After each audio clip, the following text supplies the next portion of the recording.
Oke, halo semua, gue Novia. Dan seperti yang kalian bisa lihat di judulnya, gue mau cerita sedikit tentang beberapa persiapan gue menjelang usia 30 tahun.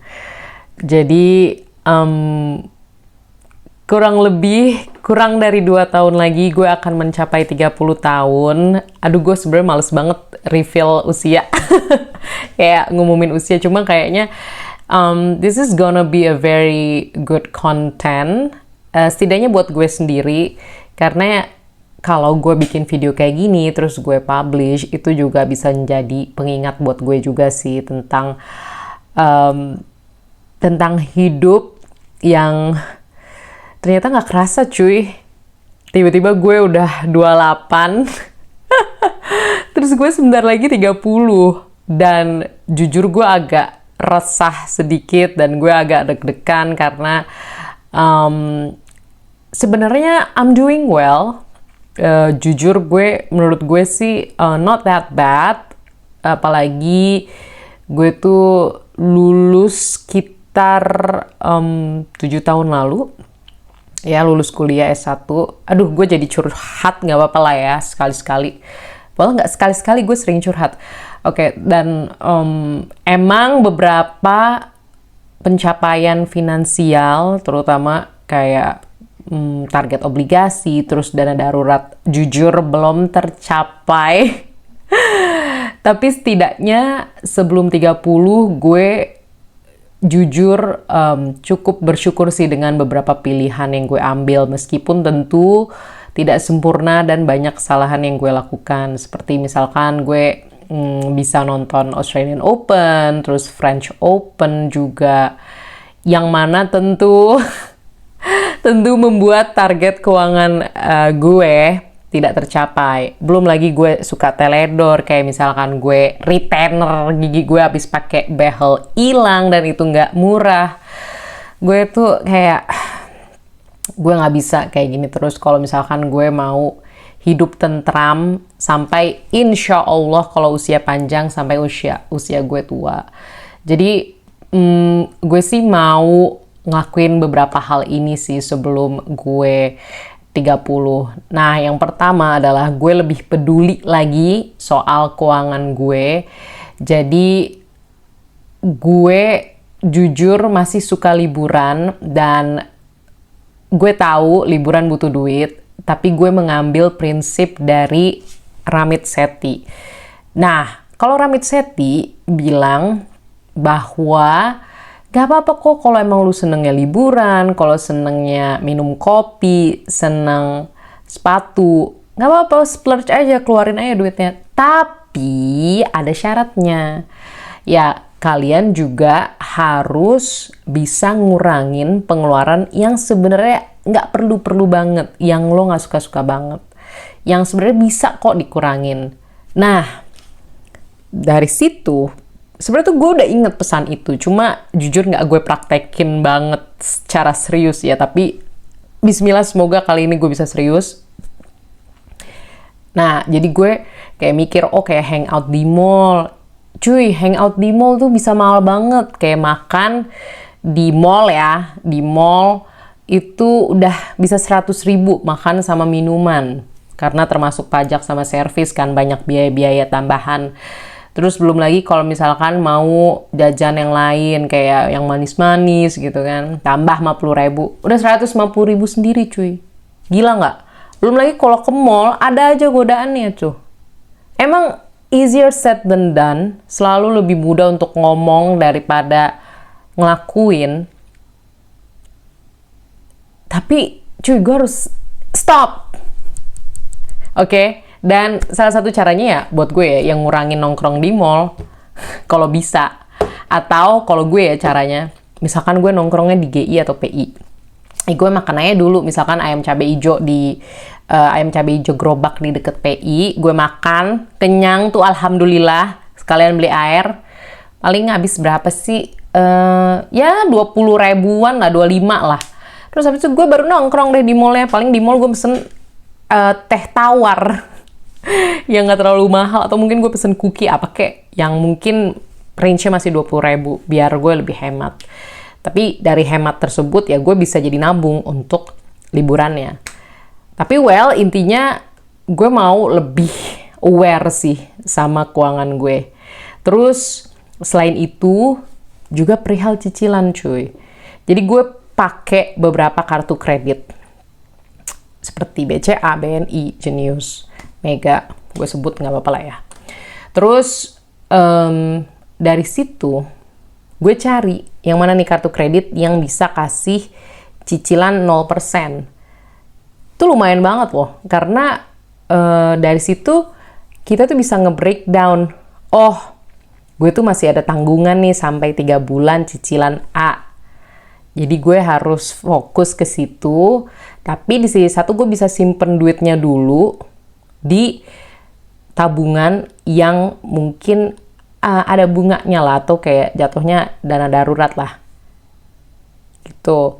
Dan dari situ, kan gue jadi ada pegangan duit tunai kan, tapi di sisi satu gue nggak langsung berat buat ngeluarin duit. Karena gue udah memecah pengeluaran tersebut jadi 3 bulan. Misalnya nih, contoh, gue lagi mau ke Bali, misalkan bulan September. Ya udah gue beli sekarang aja tiketnya, nggak apa-apa.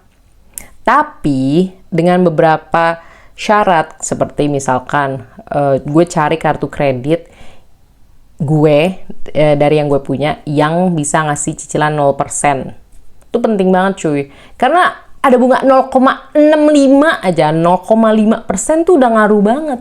Males gue, kayak mendingan biayanya buat yang lain. Karena kalau udah kayak gitu tuh enak tuh, kayak kita secara nggak langsung tuh berkomitmen, tapi juga kayak nabung gitu loh. Kayak misalnya harga tiketnya 2 juta PP ke Bali. Terus kita udah beli dari sekarang. Nah, gue pribadi biasanya mecah cicilan tuh jadi 3 kali aja. Kalau 6 menurut gue kelamaan.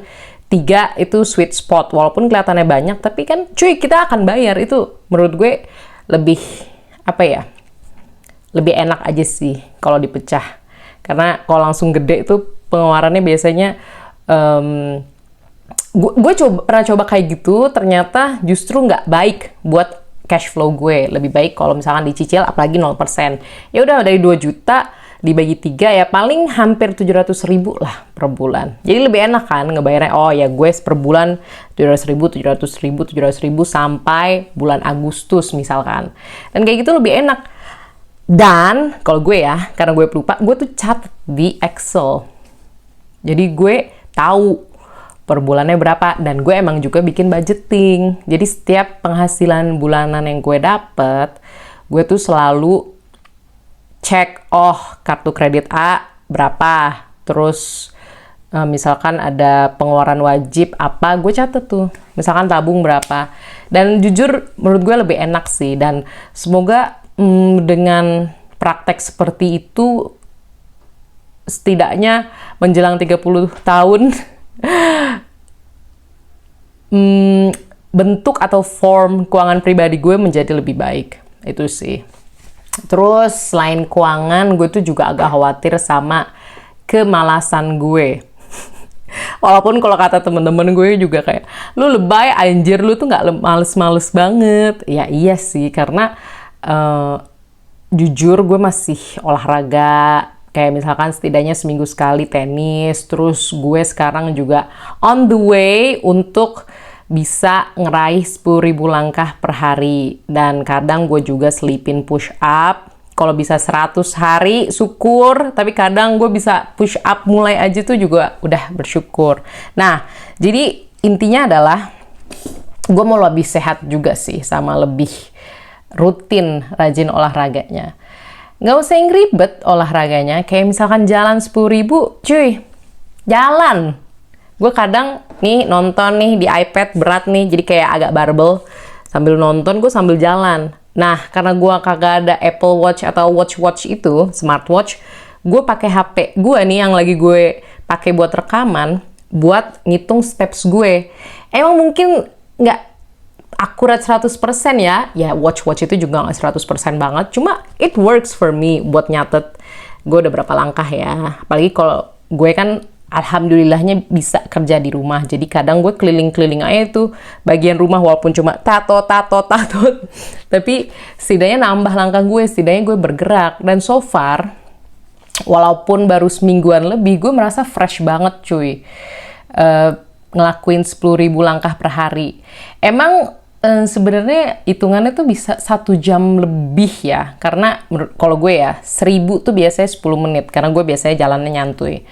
Jadi total ya 100 menit lah, 1 jam 40 menit. Tapi kan kalau gue misalkan lagi mau nonton YouTube, atau misalkan gue nonton Netflix bahkan, atau nonton tenis karena lagi French Open, lagi Roland Garros sekarang, ya gue sambil jalan aja cuy. Jadi gue pun baru bangun tidur pagi, biasanya kan cek WhatsApp ya kan, karena gue kerjaan biasa juga dari WhatsApp, ya gue sambil jalan aja cuy,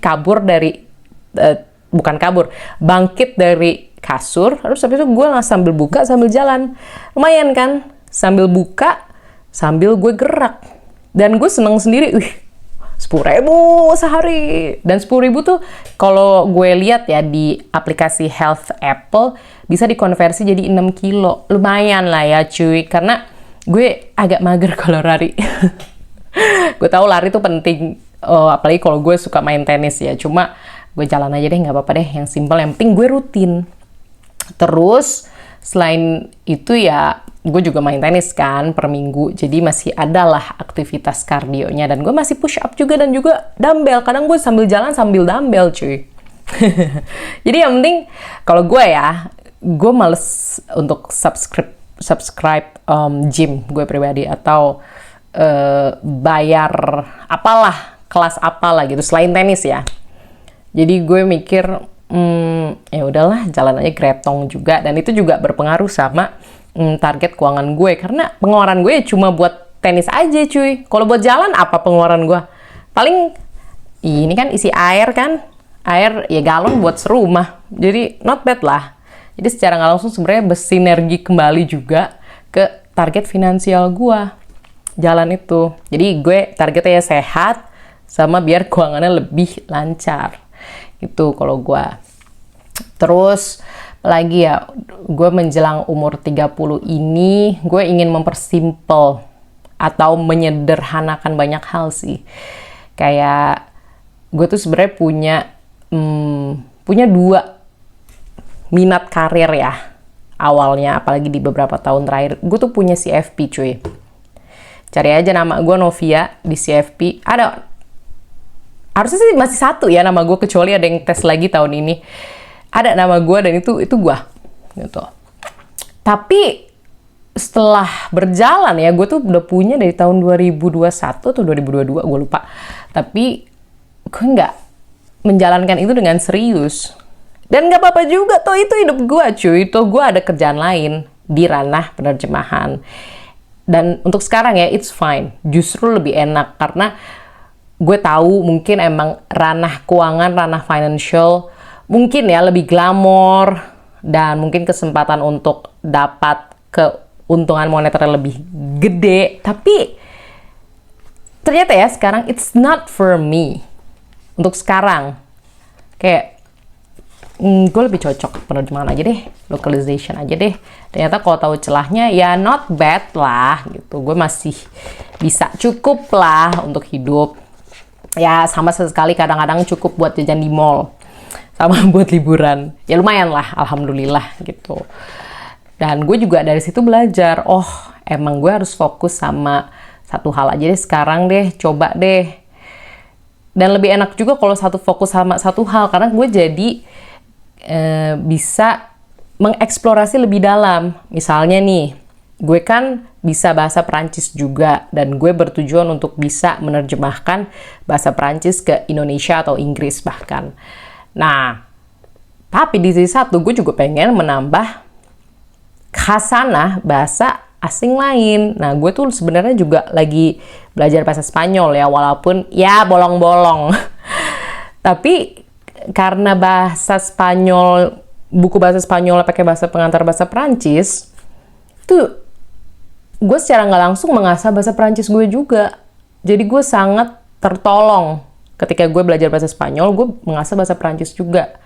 Dan udah gitu, gue berencana buat ambil C2, tes bahasa Perancis. C2 tuh level tertinggi dari tes bahasa Perancis, karena gue udah punya C1-nya, alhamdulillah. Dan kalau bisa gue juga pengen punya sertifikasi penerjemahan HPI. Jadi intinya kalau gue udah fokus ke satu hal nih, satu bidang, enak tuh, jadi gue bisa explore yang lain-lain. Dan satu lagi lebih hebat juga cuy. Kalau gue kebanyakan minat, apalagi kayak karir, boncos juga gue. Tapi di sisi satu, gue udah bersyukur karena gue ada eksplorasi itu di usia 26, 25, 26, 27. Jadi gue ambil tes banyak keuangan lah, gue punya Qualified Wealth Planner, gue punya CFP, gue punya Associate Estate Planning Plan, gue lupa lagi, pokoknya AEPP. Gue punya juga gitu. Tapi ya udah, emang I spent some money there, gue mengeluarkan beberapa uang di sana, tapi setidaknya gue nggak penasaran lagi dan gue udah belajar, ya kan? Jadi gue udah punya sertifikasi itu, tapi ternyata hidup gue lebih memilih untuk hidup di ranah penerjemahan untuk sekarang. Kenapa gue selalu menekankan untuk sekarang? Karena hidup gak ada yang pernah tahu, cuy. Beneran, gak ada yang pernah tahu. Jadi ya udah fluid aja sih kalau gue. Yang penting hidup gue cukup. Sekali lagi cukup untuk ke mall, cukup untuk liburan, dan tentunya cukup untuk kehidupan sehari-hari. Itu sih, makanya nih, karena menurut gue udah cukup fase mencoba-cobanya, jadi gue pengen fokus menjelang 30. Dan balik lagi, itu sebenarnya ke target finansial gue sih. Kalau gue mengurangi banyak fokus, itu akan baik sekali untuk keuangan gue, karena jadinya pengeluaran gue untuk tenis, ya kan. Terus untuk Spanyol gue nggak perlu ngeluarin lagi, karena untungnya buku yang gue beli tuh walaupun agak mahal ya di awal, emang tujuannya bisa ngajarin Spanyol secara otodidak. Jadi gue nggak butuh pengeluaran lebih dulu untuk sekarang. Kecuali mungkin nanti gue akan bayar jasa orang di italki ya. Tapi itu kan nanti. Kalau gue udah merasa yakin dan merasa cukup bisa untuk ngomong. Cuma kayak gue mau meningkatkan dasar-dasar atau dasar fundamental dari bahasa Spanyolnya dulu. Gitu. Terus apa lagi ya? Udah sih, enak banget kalau udah kurang gitu loh minat sama apa yang mau dituju. Jadi kita lebih fokus. Sama paling gue mau fokus untuk lebih sering baca sama nulis sih. Gue jujur hampir nggak pernah punya target nyelesain buku berapa setahun, karena gue tuh kalau baca buku suka lompat-lompat dan gue tidak se-avid reader itu. Cuma gue pribadi ingin membuat rutinitas membaca setiap hari sih. Kayak mungkin satu buku sebulan, ya 12 buku setahun sih. It sounds bad, kayak gue males banget, cuma jujur gue yang penting meningkatkan rutinitas buku gue aja sih, rutinitas membaca buku aja sih, karena kalau misalnya gue udah rutin, lama-lama tuh gue jadi cepet bacanya, ya kan? Jadi lebih enak. Kalau misalkan gue udah so-soan nargetin, ini gue ya, kalau gue udah nargetin, sebulan 4 buku, jadi seminggu 1 buku, kelar. Cuy, gue aja baca lelet, terus buku gue suka lompat-lompat. Gimana bisa tercapai, ya nggak? Tapi balik lagi, to each to their own. Masing-masing orang ya punya gayanya masing-masing, dan itu gue. Jadi gue mau tetap baca, kayak mungkin sambil misalkan lagi bosan ini, gue lanjut baca yang lain deh, yang mana akan membuat buku itu selesai menjadi lebih lama, tapi bukan masalah tentu ya buat gue. Terus soal menulis, gue tuh pengen deh kalau misalkan, masih jadi mimpi gue banget, pengen deh kalau misalkan bisa nulis sebuah novel. Kayaknya bakal puas banget cuy, walaupun gue tahu mungkin tulisan gue pas-pasan ya, but that's my dream still. Dan karena gue males, jadi gue paling kayak at least menulis diary gue di sini, atau mungkin catatan kehidupan lah, apa kayak yang random, mau itinerary jalan-jalan, yang penting gue tetap nulis sih. Itu sih. Jadi intinya gue di menjelang usia 30 gue mau mengurangi banyak fokus, mengurangi banyak minat, tapi sekalinya gue udah punya minat, sekalinya gue udah punya fokus tersebut, gue akan bisa rutin. Itu ya deh dulu. Sama yang terakhir, ini nih, kanal YouTube ini. Gue pengen banget, ya Allah, rutin. Gue tahu gue suka males, gue suka bingung mau bikin apa, karena target gue per hari. Dan gue sempet stop 2 bulan gara-gara anjoy udah 1000. Gue mau rehat, so-soan rehat. Malah kelamaan jadi 2 minggu. Udah deh, kagak ada lagi gitu-gitu. Maksudnya gue bersyukur atas milestone itu. Terima kasih teman-teman yang udah nonton. Kayak 1000 subscribers dalam sebulan lebih. Menurut gue itu exceed my expectation. Karena jujur gue targetnya 1000 tuh setahun. Terus kayak, 1000, yeay! Terus gue mau rehat, terus ternyata 2 bulan stop. Enggak deh. Jadi gue mau bikin aja terus YouTube rutin. Gue nggak tahu nih jadi apa. Pokoknya gue mau bikin aja sih. Oke, gue tahu ini mungkin nggak jelas, sangat scattered, random. Tapi gue senang bikin video ini. Kalau ada teman-teman yang nonton sampai titik ini, gue sangat berterima kasih. Kalau mau sharing silakan banget. Dan good luck buat teman-teman yang seumuran sama gue. Semoga kalau punya mimpi apapun menjelang 30 bisa berjalan dengan lancar. Kalaupun sudah lewat 30 juga semoga lancar selalu. Dan itu saja. Terima kasih. Sampai jumpa di video selanjutnya. Dadah!